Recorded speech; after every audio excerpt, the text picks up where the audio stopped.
Getting ready for my big New Year's Eve special, and I'm going to pick up a few people, tool around in the car, see what they're up to New Year's Eve. I'm going on a ski trip with my family and my ex-boyfriend's family. Why did we break up? Fights over the Nintendo. Happy New Year early. In 10, 9, 8, 7, 6, 5, 4, 3, 2, 1.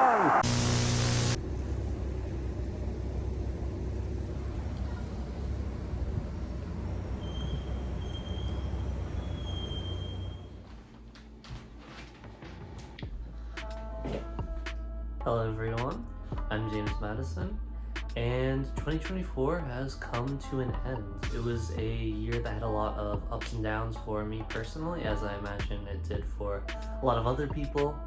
But I thought it was a really phenomenal year for both new movies and new music.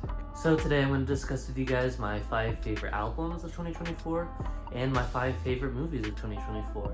And these lists are going to be in no particular order, unranked, just because I didn't really want to mess with that. I really love all 10 of the albums and movies that I'm going to discuss today. So let's get into it.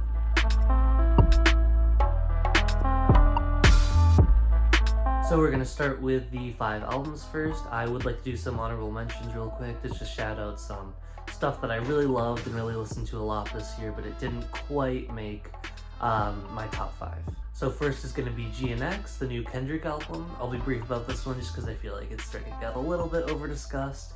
But yeah, I mean, I really enjoyed this one. It's a much less conceptual album than we've come to expect from Kendrick, of course, but the music just sounds great, so I really couldn't give a shit. The more modern West Coast sounding songs sound great. The throwback West Coast songs are also great, and the more modern pop sounding songs also sound great. So yeah, I mean, no complaints from me. It's definitely not my favorite Kendrick album, but I thought it was a ton of fun. I really loved listening to this album last year. I also really loved this new Remy Wolf album called Big Ideas. I don't have a ton to say about it, but I just thought it was a really, really fun, really creative alt-pop album that has some of the best hooks I've heard all year and in the past few years, honestly.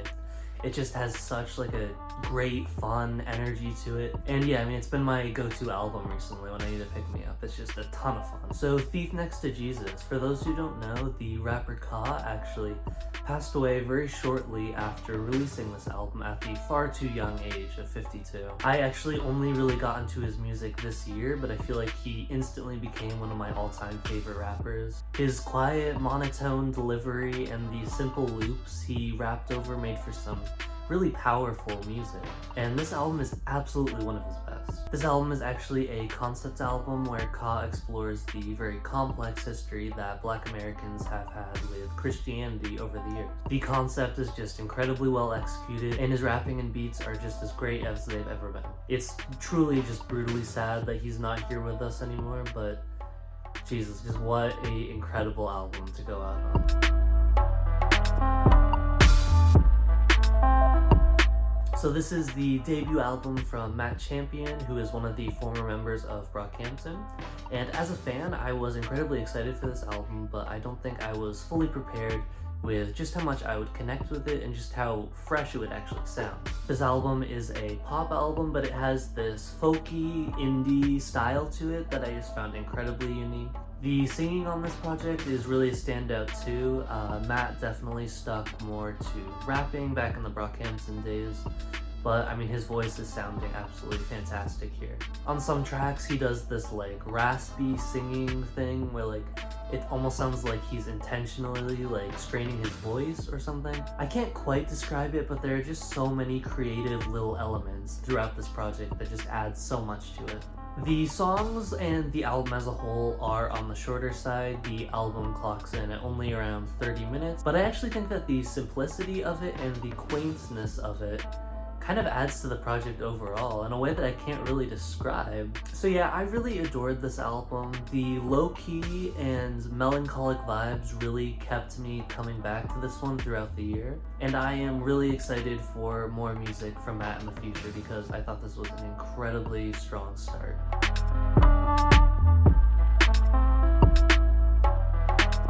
So this next one is technically a mixtape, but mixtapes don't really mean anything in the streaming era, so I'm including it. But yeah, this album is absolutely fantastic. Sometimes I will listen to an album or watch a movie that just features this incredible synthesis of like so many stuff that I love personally.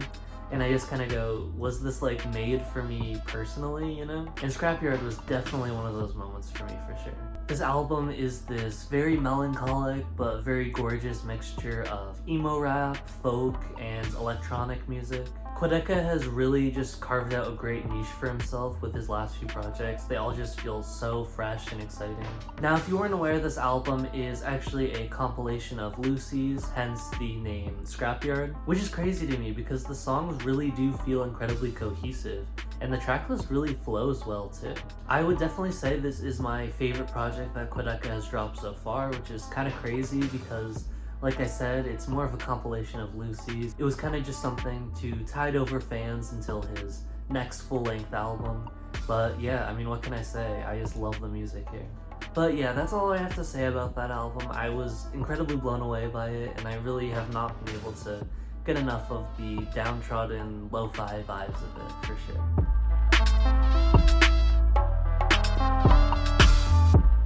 It's really no surprise that this new JPEG Mafia album made my list. I mean, this guy has been putting out incredible projects almost yearly, basically, since like the late 2010s, but yeah, this one was definitely a special one. This album has him incorporating a more overt punk rock sounds into his music that just goes hard as hell. I feel like Peggy has definitely flirted with a rap rock sound on other songs in the past, but this album really feels like him diving headfirst into that sound. Despite that though, I really loved how this album is able to hit this great balance between these super aggressive hype songs and then songs that feature this grandiose, lush production that is genuinely pretty. Obviously, those tones are very much in contrast with each other, but like I said, the album just really balances it perfectly, so it never feels out of place. Since he broke out, Peggy has really built a reputation for having this super creative production on all his albums, and I love that 5 albums in, he's still innovating and he's still finding new ways to sound fresh. To shout out some specific moments here, I really love the use of the After Laughter sample in the song Ex-Military, which was of course also used by Wu-Tang Clan in the classic song Tears. And I feel like it definitely is a risk to kind of reuse like such a classic iconic sample like that, but he's really able to make it his own in a very interesting way. I also really love the Future sample flip on New Black History, and then later on a different song sampling this very strange like AI Future soul cover thing. Turn on the light. I'm looking for her. I'm looking for her. It really is just like out of the box choices like that that really make his music so special to me. The only negative thing I can really say about this album revolves around the final song, I Recovered From This. It features these very personal, introspective verses from Peggy, and it's so good that I kind of wish he had brought more of that energy throughout the album. I really hope that he does just a more personal album in general in the future, because that last song is just so great.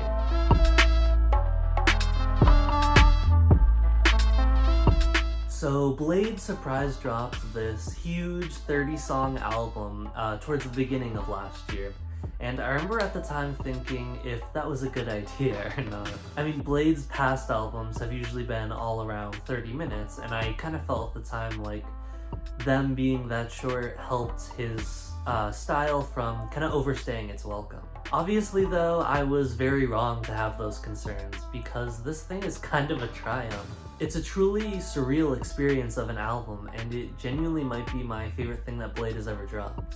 This thing is full of these aggressive rage-style beats, but also features some more laid-back songs too, to have some variety there as well. It is definitely an interesting direction for Blade to go in, because I feel like his last few albums have featured more of a chill, kind of poppy sound.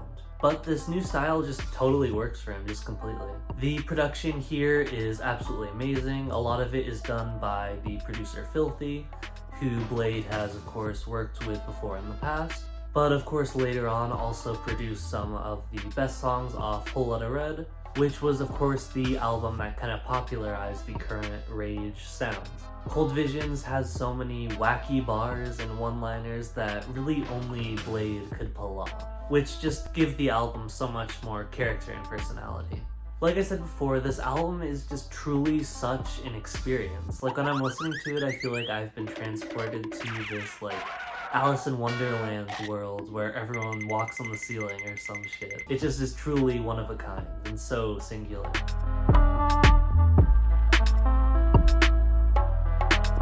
So if you've been paying attention to modern rap at all, you already know that Chief Keef is one of, if not the most influential rapper of the last 15 years or so. He's inspired an entire wave of drill rappers globally, as well as countless melodic rappers with various projects over the years. Even looking past his objective influence, he's just an incredible artist with incredible music, and one that I truly respect so greatly. He was given an invitation to fame before he was even old enough to vote, and time again, he rejected the industry shit to focus more just on the music. And now, over a decade after his career started, he has dropped this long-delayed sequel album to one of his most iconic projects, seemingly to remind everyone why he was so influential and so creative in the first place. This album just feels so fresh and exciting to me.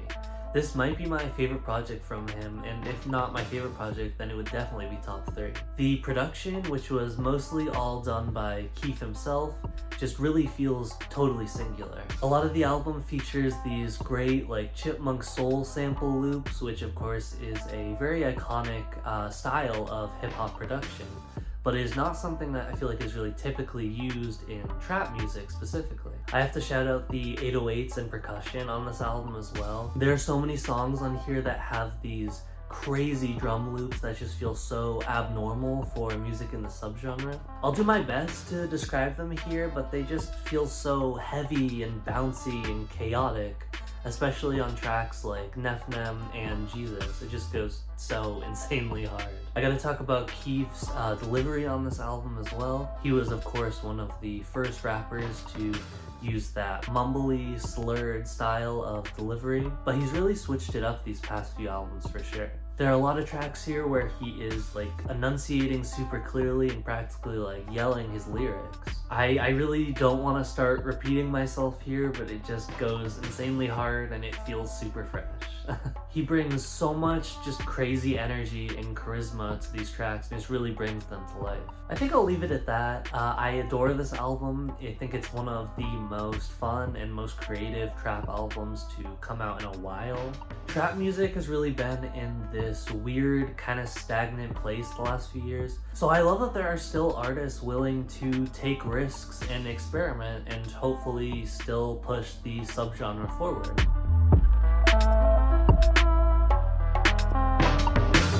Alright, so now we're getting into the movies. Just like the music, I'm going to do some honorable mentions for this one as well. We're going to start off with the movie Ephus. So this is a smaller movie that I had the chance to see at the Chicago International Film Festival this year, actually. I think it might be playing in some theaters now. I'm not totally sure, honestly, but I just really wanted to recommend this one because I totally loved it.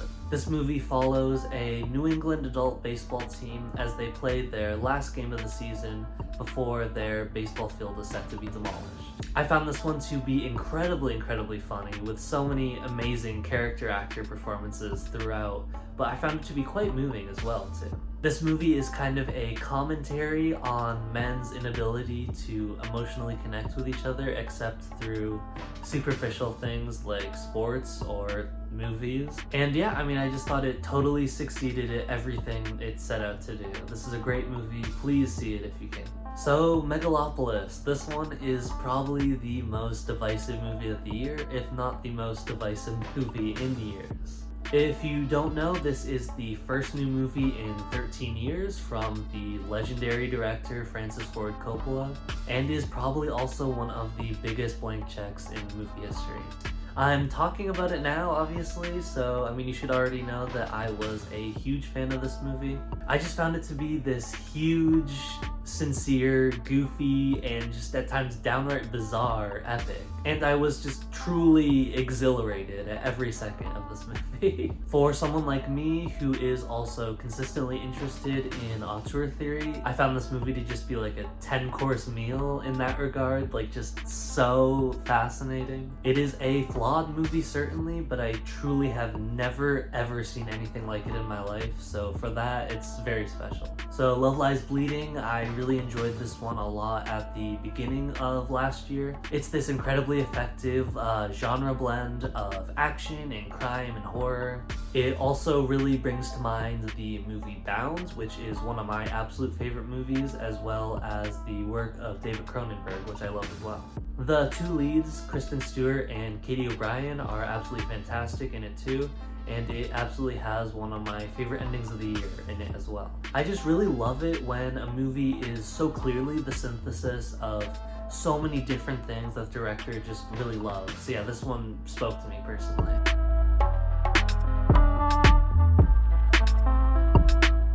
Nickel Boys is directed by Ramel Ross and is a formally experimental film told almost exclusively through POV shots that follow these two black teenagers as they make their way through this abusive reform school. This is another one that I got to see at SIFT this year too, and I was just totally blown away by it. I had heard that it was getting really great buzz from other festivals, but I actually had no idea about the POV thing going in, so that was a really cool surprise. To discuss that aspect more, it would just be so easy for something like that to just come off as super gimmicky, but it just never does in this movie. Ramel Ross is just super smart with how he frames his shots, and totally succeeds at his goal of trying to deeply immerse the audience into the characters' lives and their headspaces. For those who don't know as well, Ross was actually initially a documentary filmmaker, and this is his first narrative feature. I bring that up because it feels like he really uses his documentary background to his advantage for this movie. I don't want to spoil things for anyone who hasn't seen it, but I'll just say that there are parts of this movie that are set in present day, as well as parts that incorporate archive footage into the film, which obviously feel incredibly reminiscent of documentary as a format. Those are just a couple of examples, but my point is that I really just found this to be incredibly daring formally. I really just found this one to be a very moving rumination on time, space, and memory. I thought it was just so incredibly well done, and I really hope it gets some Oscar attention.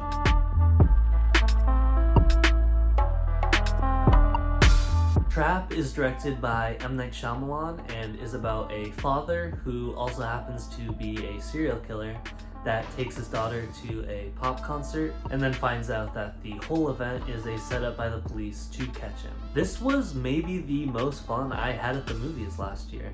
Anyone who knows me knows that I absolutely love the work of M. Night Shyamalan. And I think that he's really hit a great stride in the last 10 years or so. He's been coming through with these incredibly well-made thrillers like practically once a year since like 2015 or something. And while this isn't necessarily my favorite new Shyamalan, this movie is just so incredibly well-made and well-crafted. The movie just feels so mischievous and playful too. Like you can really tell that Night gets this perverse joy out of subverting audience expectations and toying with audiences' sympathy for characters. Right off the bat, we know that this guy is a serial killer, psycho piece of shit, but at the same time, he is a genuinely good father and wants his daughter to have a good time at this concert, and so in turn, you are kind of rooting for him. It's just this fascinating contrast that the movie plays into absolutely perfectly. And that also brings us to the central metaphor of the movie too.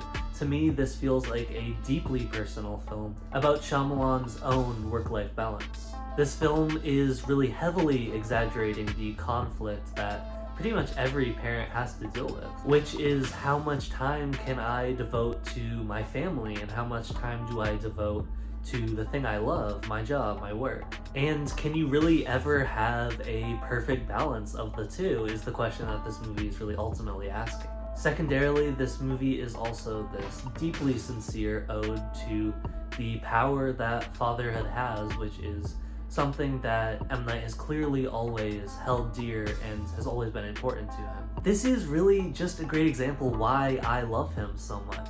He makes these very tense and incredibly well-crafted thrillers that always have these sincere emotional cores that are oftentimes pretty beautiful. Like, who is doing it like him right now? Before I move on, I gotta mention the incredible performance from Josh Hartnett here too. He's just so gleefully unhinged in this movie, and it's wonderful. Just absolutely one of my very favorite performances of the entire year. Yeah, this movie is just a blast. If M. Night keeps on making a movie a year until the sun explodes, I would be very, very happy, personally.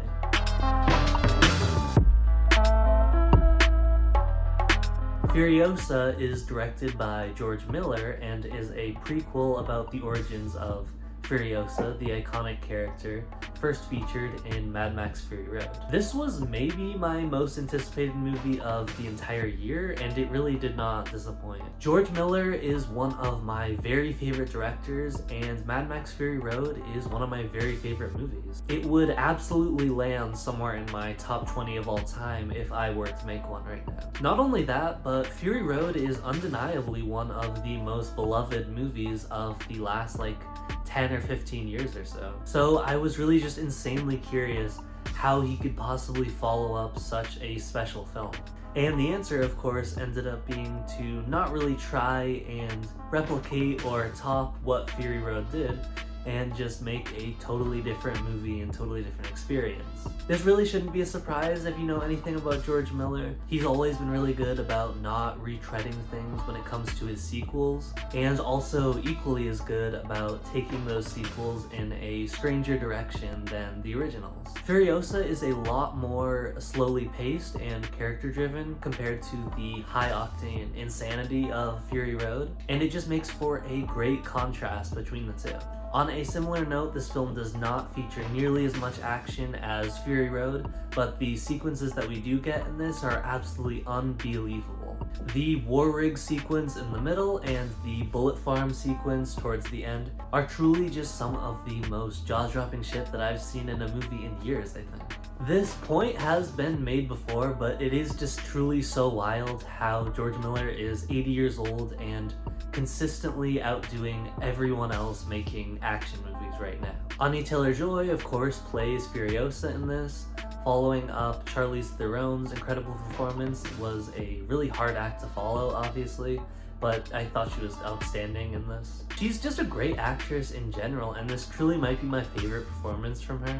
She obviously has these big, striking eyes that are able to say so much with just a stare, which is so important since this role virtually has no dialogue. It's just such a compelling physical performance to me. And again, if you are familiar with George Miller, you know that he is pretty much absolutely obsessed with folktales and myths. So many of his movies feature that as a through line, but I feel like it's never been more explicit than it has been in this movie and his last movie, 3,000 Years of Longing, which is an absolutely fantastic movie as well and is quite underrated in my opinion. But yeah, this is very apparent, especially when you look at the ending of Furiosa. I don't want to spoil it, obviously, but if you've seen the film, you know exactly what moment I'm talking about. It's just genuinely a beautiful moment that feels ripped right out of an old fable, and it feels incredibly fresh for a revenge movie as well. This movie is directed by and stars Vera Drew and is a trans coming-of-age DC parody film that is somewhat based on the director's own life experience. This movie was on my radar a bit in the last few years just because of the legal issues surrounding it, but I really was not expecting to be moved as much as I was by the actual movie. Unlike other spoof movies that solely focus on the jokes, this movie is kind of this incredible balancing act where it's this incredibly funny send-up of not only superheroes but also the stand-up comedy scene, while simultaneously telling an emotional coming-of-age story. That's obviously just such a hard thing to do because those tones are just so contrasting, but yeah, this movie pulls it off so well. I also just really adore the free-flowing and visually anarchic style this movie goes for. The whole thing is shot on a green screen and features these intentionally unrealistic and very stylized backdrops that really fit the wonky Adult Swim style tone that the movie's going for. This is just an incredibly funny movie that also really succeeds at being a very emotional coming-of-age movie as well. It also is a lot better than the 2 crappy Joker movies we've now had.